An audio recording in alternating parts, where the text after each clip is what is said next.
تیسری چیز آقا کریم علیہ الصلوۃ والسلام نے جو ارشاد فرمائی بڑی دلچسپ ہے، سمجھنے والی ہے۔ آقا کریم علیہ الصلوۃ والسلام نے فرمایا کہ غسل جنابت، یہ اگر کسی شخص پہ غسل واجب ہوا یا کسی شخص نے گھر کے اندر ناجائز تصویریں سجا کے رکھی ہوئی ہیں یا ایسا کتا پال کے رکھا ہے جس کی ضرورت نہیں ہے، تو آقا کریم علیہ الصلوۃ والسلام نے فرمایا لا تدخل الملائکۃ بیتا فیہ صورۃ ولا کلب ولا جنوب، جہاں پر ایسا ماحول ہوگا، جنبی شخص موجود ہو، یعنی ایسا شخص موجود ہو جس پہ غسل فرض ہو چکا ہے اور وہ غسل نہیں کر رہا، گھر میں بغیر غسل کے پھر رہا ہے، ایسے گھر کے اندر اللہ کے برکت اور اللہ کی رحمت کے فرشتے داخل نہیں ہوتے۔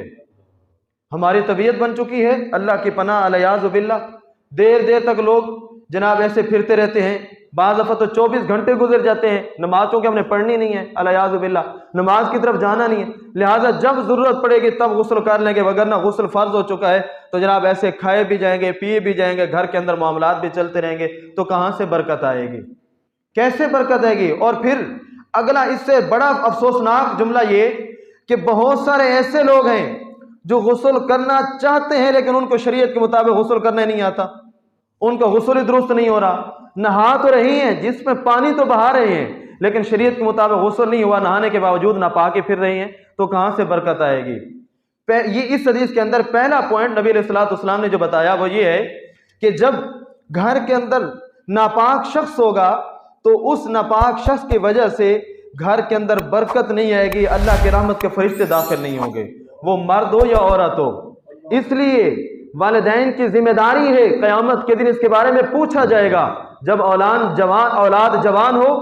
اگر بیٹا ہے تو باپ کی ذمہ داری ہے کہ بیٹے کو معاملات سمجھائے، معاملات سکھائے، بیٹے کو بتائے کہ اگر آپ جوان ہو چکے ہیں تو یہ آپ پر احکام ہیں، یہ غسل کے مسائل ہیں، یہ طریقہ کار ہے، لیکن کون سکھائے؟ جس کو آئے وہ سکھائے نا، جب باپ کو نہیں آتا تو اولاد کو کیا سکھائے گا؟ ماں کی ذمہ داری ہے، اگر بیٹی جوان ہو چکی ہے، بیٹی شریعت کے مسائل سے آگاہ نہیں ہے، قیامت کے دن اس کا جواب دینا ہوگا، ماں کی ذمہ داری ہے کہ وہ اولاد کو سکھائے، بیٹی کو سکھائے، اگر آپ پہ غسل فرض ہو چکا ہے تو یہ شریعت کے احکام ہے، وگرنہ اگر ہم لوگ ایسا نہیں کریں گے تو ہمارے گھر سے برکت ختم ہو جائے گی۔ اور آج دیکھ رہے ہیں ہمارے گھروں کے اندر جو بے برکتی کا رونا رویا جاتا ہے، ہم ان اسباب میں پیچھے جائیں تو ان میں ایک سبب ہمیں یہ بھی ملے گا۔ دوسری چیز جو رسول اکرم صلی اللہ علیہ وسلم نے فرمائی ولا کلب، فرمایا جس گھر کے اندر کتا ہوگا، ایک کتا وہ جو سیکورٹی کے لیے رکھا جاتا ہے، تحفظ کے لیے دیہاتوں میں لوگ رکھتے ہیں، اپنے مال کی حفاظت کے لیے رکھتے ہیں، یا جو ان کا فارم ہاؤس ہوتا ہے اس کی حفاظت کے لیے رکھتے ہیں، اس کی بات نہیں ہو رہی۔ اضافی کتا جس کو ہمارے ہاں شوقیہ پالا جاتا ہے، بلکہ اس کتے کو جناب ایسے اس کا خیال رکھا جاتا ہے، شاید اتنا انسانوں کا بھی خیال نہیں رکھا جاتا جتنا یہ شوقیہ کتے پالنے والے کتوں کا خیال رکھتے ہیں۔ تو اللہ کے رسول علیہ الصلوۃ والسلام کا فرمان ہے، بحیثیت مومن ہمارا فرض ہے رسول اکرم صلی اللہ علیہ وسلم کے حکم پر عمل کرنا۔ فرمایا جس گھر کے اندر ایسا کتا ہوگا اس گھر پر بھی برکت نہیں داخل ہوگی، اس گھر میں رحمت کے فرشتے نہیں آئیں گے۔ اور تیسری چیز جو رسول اکرم صلی اللہ علیہ وسلم نے فرمایا، حدیث میں تو یہ سب سے پہلے ہے لیکن میں اس کو آخر میں اس لیے لے کے آیا ہوں، ذرا میں اس کی وضاحت کرنا چاہتا ہوں۔ فرمایا جس گھر میں تصویر ہوگی اس گھر میں بھی رحمت کے فرشتے داخل نہیں ہوں گے۔ اب تصویر ہمارے زمانے میں تو عموم بلوہ ہے،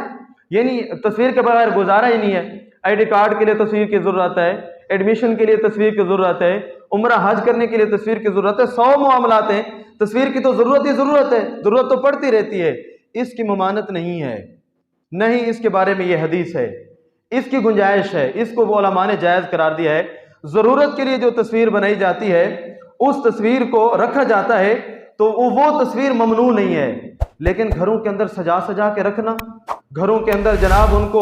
وہ دیواروں پہ لگا کے رکھنا، پھر اسی روم میں نماز بھی پڑھنا جہاں پہ تصویر لگی ہوئی ہے تو نماز تو ہوتی نہیں ہے۔ جس گھر کے اندر انسان کی جاندار کی تصویر لگی ہوئی ہو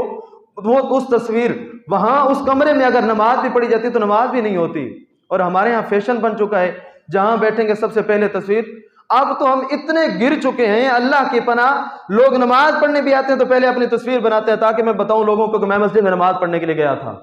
جب عمرہ کرنے جاتے ہیں تو عمرہ بعد میں کریں گے، پہلے وہاں پہنچ کے ہم تصویر بنائیں گے، لوگوں کو بتائیں کہ میں بھی کعبے میں پہنچ چکا ہوں۔ روضہ رسول، ایک دفعہ میں نے کہا تھا جب میں نے مدینہ المنورہ کے فضائل بیان کیے تھے، یہ جملہ میں نے کہا تھا کہ کتنی بڑی ہماری بدبختی ہے کہ ہم روضہ رسول صلی اللہ علیہ وسلم وہاں پر حاضر ہو کر جناب رسول پاک کی طرف پیٹ کر کے ایسے تصویر بنا رہے ہوتے ہیں،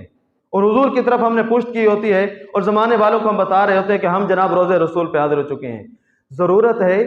ضرورت کی حد تک تصویر بنانے کی ممانعت بھی نہیں ہے، جہاں ضرورت ہو وہاں بنائی بھی جائے، لیکن اس قدر بنانا اور ان کو اس طرح سجانا اور گھروں کے اندر زیب و زینت کے لیے لگانا،